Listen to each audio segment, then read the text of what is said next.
Maplewood Estates was the kind of neighborhood that seemed plucked straight out of a suburban dream.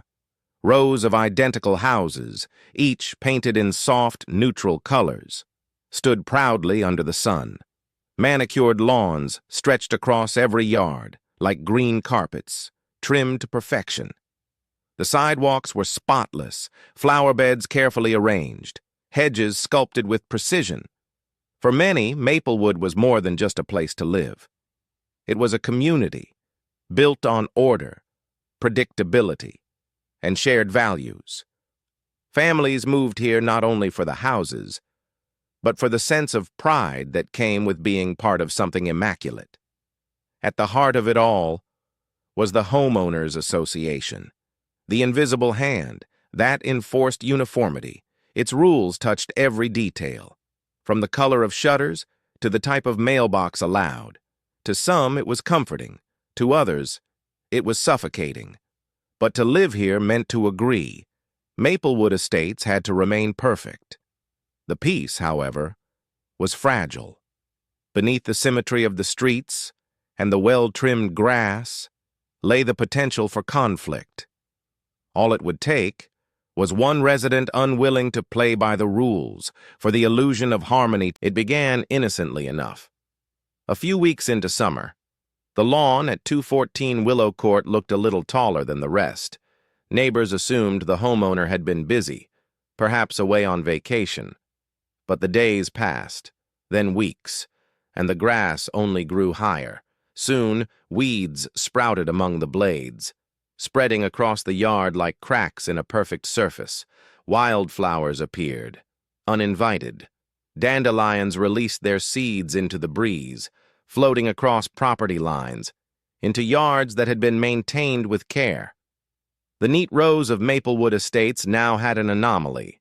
One property that looked wild, unruly, defiantly out of step with its surroundings.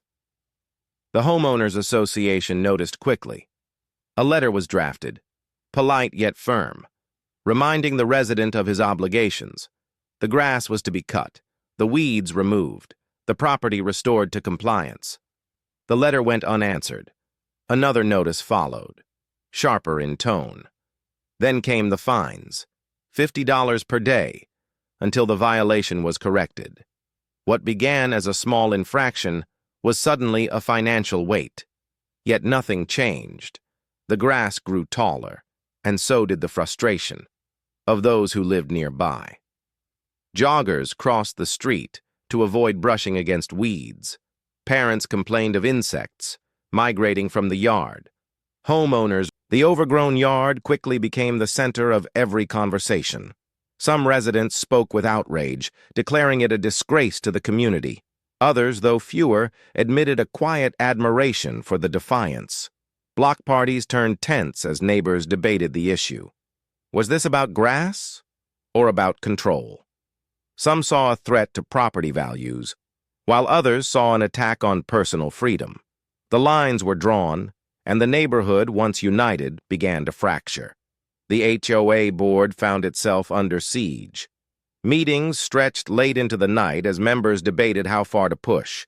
Letters and emails flooded in, demanding action. Fines continued to accumulate, climbing into the thousands. Then came the word that no one thought possible: foreclosure.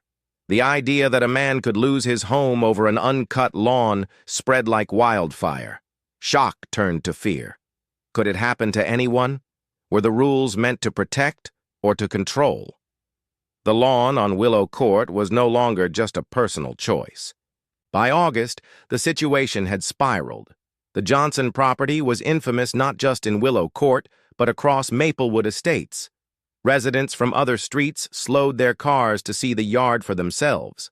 Photos circulated online, transforming the once quiet neighborhood into a spectacle. The fines had grown immense, yet the lawn remained untouched. The HOA made its move, hiring attorneys, filing lawsuits, and placing liens.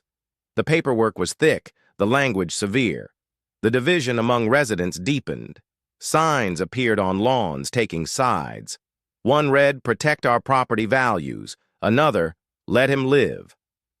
Friends became adversaries. Neighbors who had once shared barbecues now avoided one another.